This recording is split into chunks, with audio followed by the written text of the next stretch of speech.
it was classic. I'm sitting at a bar in Boston, and he's like, "I'm from Australia." I was like, "Do you know Pete?" He's like, "Yeah, I do."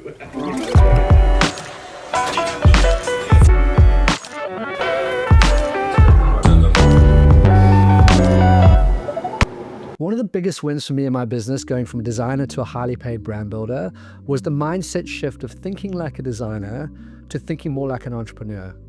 We need to let go of things like color palettes and thinking about typography pairings all the time. And we need to spend some time focusing on money and sales and marketing and things like that, things that run our business. To do that, I've created a tool called the Ultimate Studio Dashboard tool. This tool has saved me countless hours in stuff that I blah, blah, blah, blah. This tool has changed my entire business. It's built for people like you and me, designers who get nosebleeds from spreadsheets. I'm going to share this with you now. I hope it gives you some value.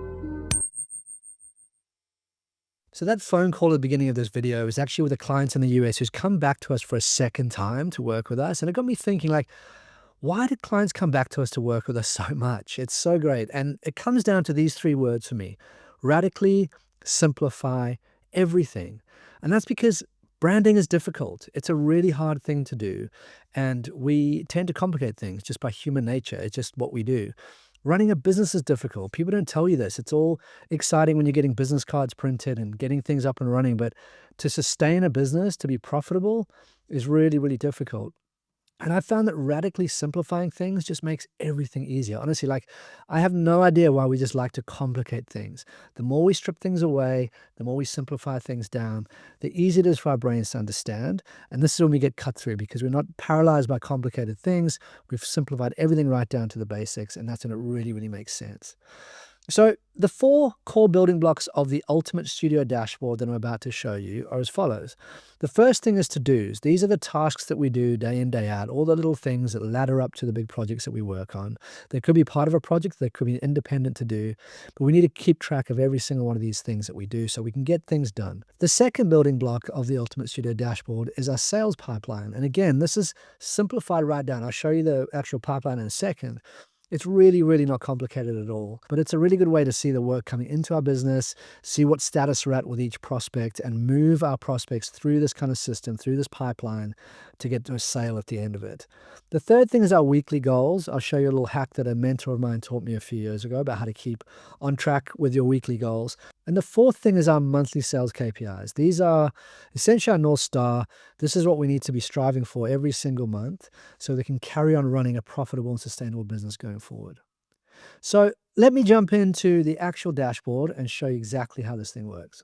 Okay, so this is the studio dashboard. I've built this in Notion because I'm a big fan. They don't sponsor this in any way or form. I'm not affiliated with them, but I just love the product. But I always say to members in our community, build these things in software and programs that you're familiar with. The last thing you need to do when you're learning something new is have to upskill in the actual product itself as well. So make sure you use this with a piece of software or an app that you're familiar with that you use in every day.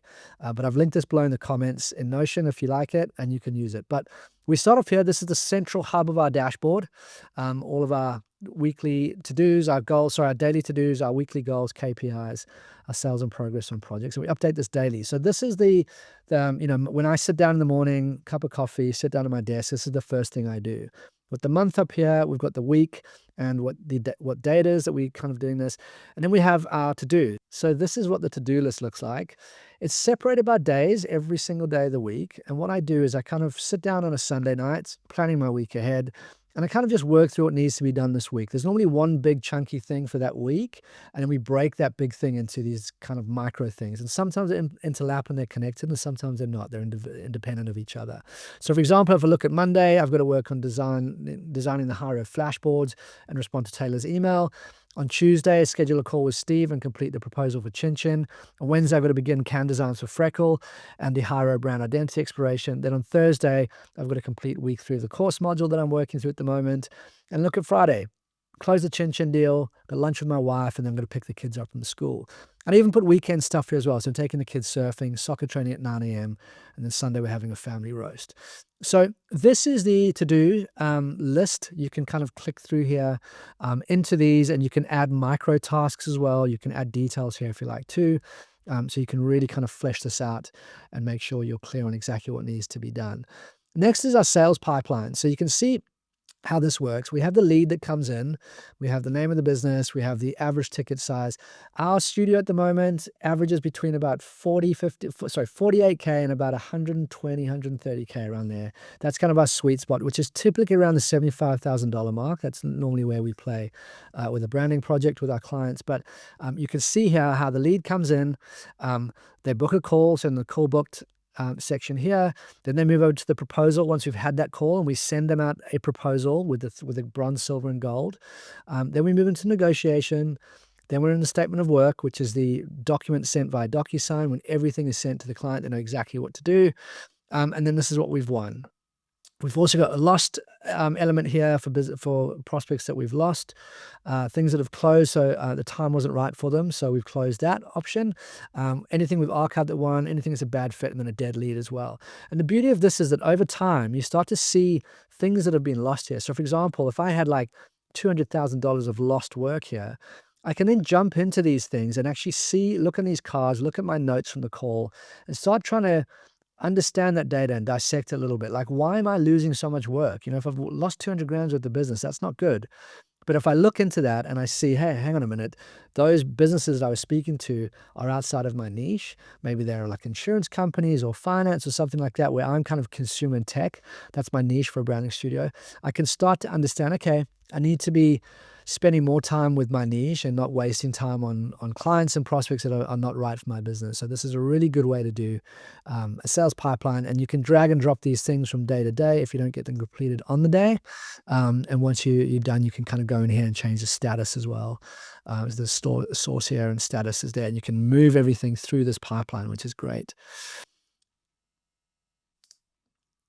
That's that. Then we have our weekly goals. So I sat with a mentor of mine a few years ago who taught me this concept of having like kind of every 4 weeks, you have this kind of rolling 4-week plan of that week.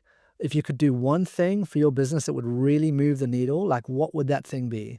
So this is really helpful because if you do this for every week for the next 4 weeks rolling ahead of you, when you get to the Sunday of that week, you can look at this, you can see, okay, complete the website upgrade is my biggest task for the week commencing Monday, the 31st of March.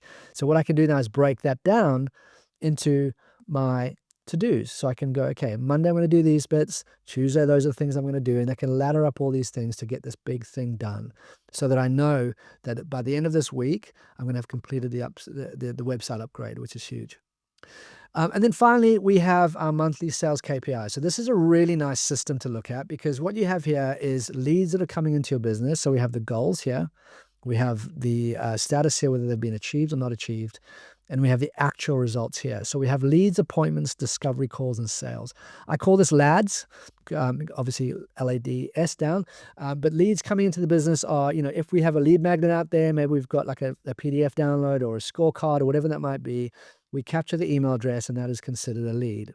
We then move those leads into appointments. So we set them up, they book in a call, and then we need to see who goes from actually appointments being booked to actually jumping on a discovery call, because sometimes you can have dropouts. So then you can see, hang on, if I've got a bunch of people booking a call, but no one's actually showing up, then I can figure out what's wrong there. Typically, that will be something like my email nurturing sequence in the lead up to that discovery call. Maybe I need like a day before reminder, an hour before reminder, a 10-minute reminder.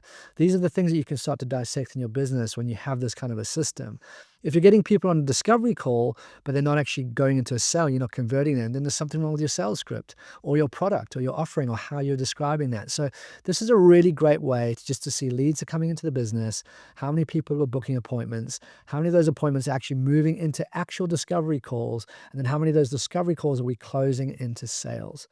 So that's it, guys. That's the Ultimate Studio Dashboard. I put a link below. You can click on that link and you can download this for yourself completely free of charge. I hope this works wonders in your own business. I hope this gives you value and really helps you in your career and your own mission. And yeah, really excited to share this stuff, and I'll see you in the next one.